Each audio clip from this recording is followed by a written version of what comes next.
quelle école y aura-t-il demain? Y aura-t-il encore une école, comme nous le suggèrent certaines personnes qui nous disent « mais avec le numérique, il n'y aura plus besoin d'établissements scolaires ». Récemment, un numéro paru en janvier de la revue L'Éducateur, une revue suisse qui fête ses 150 ans, évoquait comme titre de dossier « Fini la salle de classe ?» Point d'interrogation. Et évoquant l'histoire de la construction de la salle de classe, ce choix un peu particulier de lieu de transmission, les articles de cette revue nous invitaient à réfléchir à et finalement le numérique, les TIC, pourrait-elle être à la base de la transformation radicale de nos établissements?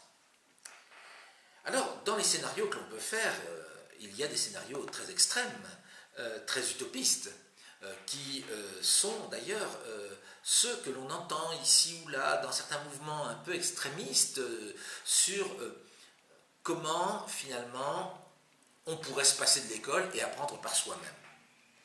Dans le monde, ce courant est plus présent en Amérique du Nord et dans les pays anglo-saxons en général qu'en France, mais cependant il est important.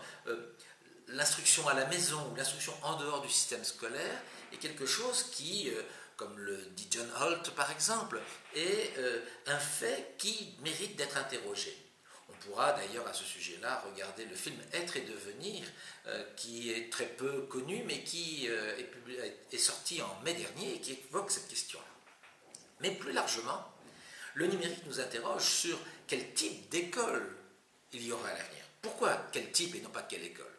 D'abord parce que le système scolaire, tel qu'il est institué au cours des 2 siècles derniers, semble avoir aujourd'hui encore et pour de nombreuses années une stabilité assurée et je dirais une crédibilité reconnue. Même si, depuis 1995, on sait que cette efficacité est quand même limitée. Et c'est parce que c'est cette efficacité qui est limitée que l'on se dit, mais finalement le numérique pourrait-il pas offrir de nouvelles opportunités? Alors, soyons prudents, il y a d'abord l'histoire de l'éducation et de la transmission à travers les écoles, et il y a l'histoire du numérique. Ce sont 2 histoires qui n'ont pas les mêmes temporalités.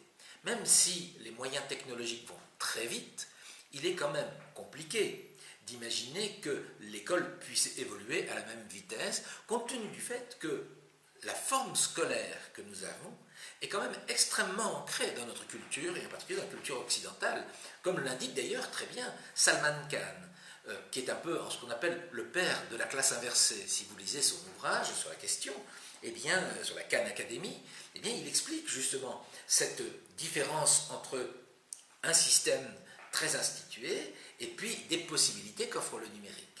Alors, ces possibilités qu'offre le numérique donc invitent à imaginer une école autrement. Une école autrement, c'est évidemment réinterroger plein de petites choses à l'intérieur de notre système scolaire. À commencer par ce fameux découpage disciplinaire systématique. On sait qu'à certains moments, il faut se focaliser sur une activité, mais qu'à certains moments, il faut aussi travailler en interdisciplinarité. Pourquoi il faut? Mais parce que la réalité sociale, la réalité de la vie est une réalité complexe.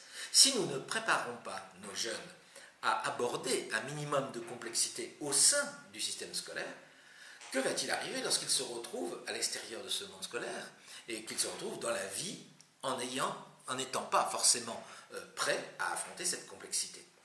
Or, le numérique a amplifié la complexité. Et la première complexité, le premier élément de cette complexité qu'a amplifié le numérique, c'est d'abord la complexité informationnelle. Regardez aujourd'hui comme nous sommes noyés, perdus, en difficulté devant cette complexité informationnelle. Or, c'est autour de cette complexité informationnelle qu'il nous faut rebâtir complètement la notion de transmission.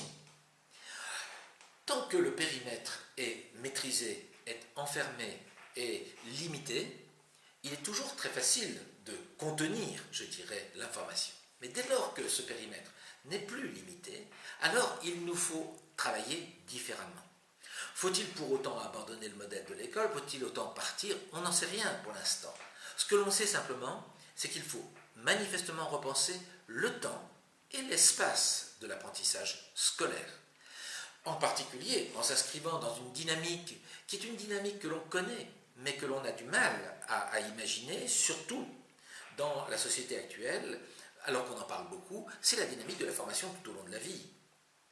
Le modèle scolaire n'a pas été fondé sur une éducation tout au long de la vie. Et peut-être l'une des grandes révolutions qui pourrait se produire dans les 10 à 15 prochaines années, c'est que l'on repense le système scolaire à l'aune de ce questionnement de le système scolaire peut-il former des jeunes à se former tout au long de la vie?